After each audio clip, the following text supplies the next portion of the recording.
I took the job because it was seasonal and nobody could tell me when the season ended. That should have been the warning.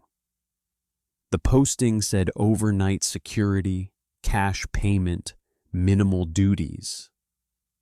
It didn't mention the carnival by name, just listed a rural council lot on the outskirts of a town I'd never stayed in long enough to learn. When I arrived the first evening, the fairground lights were already on, glowing against the dark like they'd been running for days. The rides were idle, but humming, generators ticking over, bulbs flickering in patterns that felt deliberate rather than faulty. A man in a high-visibility vest handed me a clipboard, pointed at the perimeter fence, and said, "We don't pack up here. We just pause." Then he left before I could ask what that meant. The carnival sat in a wide dirt lot bordered by scrub and a single access road. No nearby houses, no foot traffic after sunset. During the day, families came and went, kids trailing sugar and noise behind them, parents pretending not to notice how long the place had been there. At night, it was just me, the lights, and the quiet mechanical breathing of rides cooling down without ever truly stopping. My job was simple: walk the perimeter, keep an eye on the gates, make sure no one stayed behind after closing. That last part was emphasized, not no one broke in, no one stayed. If I found someone lingering, I was to escort them out immediately, no exceptions, no questions. The first night was uneventful. The second felt longer. By the third, I realized something was off with the layout. Carnivals are temporary by nature. They feel loose, modular, designed to be dismantled. This one didn't. The rides were positioned too neatly, too permanently, like they'd grown into the dirt rather than been bolted down. The ticket booth showed signs of weathering that didn't match the rest of the equipment. The paint was faded unevenly, layers of old colors showing through newer ones, like the booth had been repainted without ever being moved. I walked the same route every hour and still found myself surprised by what came next, like the place rearranged itself when I wasn't looking. I noticed the first rule by accident. Around 1 a.m., as I passed the mirror maze, I heard movement inside. Not footsteps, too light for that, but shifting. The sound of someone brushing past glass. I stepped closer and tapped on the door with my torch. "We're closed," I called. The sound stopped instantly. I waited, heart thudding, then unlocked the door and stepped inside. The mirrors reflected my light in 100 fractured beams, stretching the space into something deeper than it should have been. I took 3 steps in and felt a wave of vertigo, like the floor had tilted without moving. I backed out immediately and locked the door again. When I checked the log later, I realized I'd been standing directly between 2 rides, aligned perfectly with the center of the lot. The next night, one of the other guards quietly told me, "Don't stand in the middle. It likes symmetry." No one ever used the word "it" with any clarification. They didn't need to. Over the next few shifts, the rules emerged the way they always do in places like that, through correction rather than instruction. Don't turn off all the lights in one section at once. Don't walk the same loop twice in the same direction.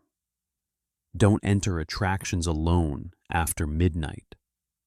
Don't follow music if you can't see where it's coming from.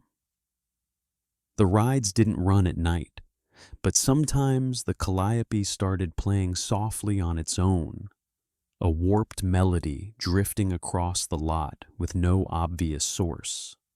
When that happened, you stayed where you were until it stopped. Moving toward it made the sound recede.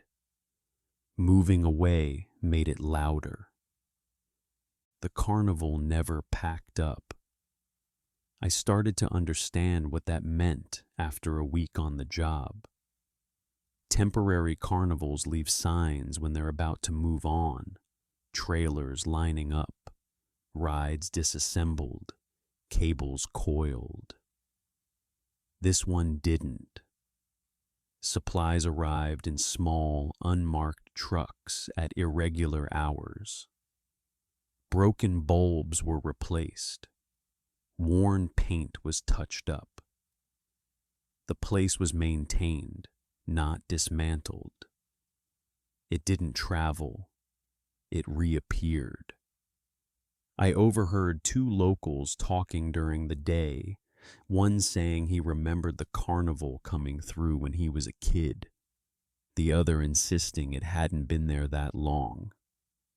They both agreed on one thing: it always left eventually. Neither could say when.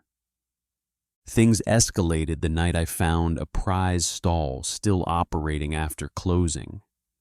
The lights were on, the bell hanging from the counter gleaming in my torch beam. Rows of stuffed animals stared out with stitched smiles that felt too fixed. I knew the stall should have been locked. I'd checked it earlier. As I approached, the bell rang once, softly, without being touched. I froze. The air felt thicker around the stall, like the space had been claimed. Behind the counter, I saw movement. Not a person, not exactly, but the impression of one. A distortion in the shadows, where something tall stood just out of full view. I remembered the rule about not entering attractions alone after midnight, and backed away slowly, keeping my eyes on the ground. The bell rang again. When I looked back, the stall was dark and empty, like it had never been open at all. After that, the carnival began testing boundaries. Gates I'd locked were found ajar. Footprints appeared in the dirt between rides, looping paths that didn't lead anywhere. Once, I spotted a child standing near the Ferris wheel well after closing, small and still, facing away from me. I called out, my voice echoing strangely, and when the child turned, there was no face, just a blur of light and shadow where features should have been. I shut my eyes and counted to 10, like one of the older guards had told me to do if I ever saw something I couldn't process. When I opened them, the space was empty. My radio crackled with static, and then a voice said calmly, "You handled that right. Don't engage. Don't react. It's checking." I learned then that the carnival wasn't dangerous in the way people imagine. It didn't trap you. It didn't chase you. It invited mistakes. It rewarded attention and punished assumption. Every attraction was a test of whether you knew where you were and why you were there. People who wandered after closing weren't taken. They were retained. Folded into the background of the place, reassigned as reflections in mirrors, as laughter carried on the wind, as silhouettes glimpsed between rides. The carnival didn't need to pack up because it wasn't accumulating clutter. It was accumulating presence. The worst night came during a storm. Wind lashed the lot, rain turning dirt to mud, lights swaying on their cables. The calliope started up again, louder this time, distorted by the weather. I stayed where I was, back against the ticket booth, watching rides creak and sway. That was when I saw the exit gate open on its own. Beyond it, the road stretched away, dark and empty, lit by a single flickering streetlight. It looked like relief. It looked like an invitation. I took a step toward it and felt a sharp pull in my chest, like something tightening a line. The carnival lights brightened behind me, humming with interest. I remembered another rule then, one I'd never been told outright but had absorbed over time. Never leave while it's paying attention to you. I stepped back into the lot. The gate closed gently. The storm passed.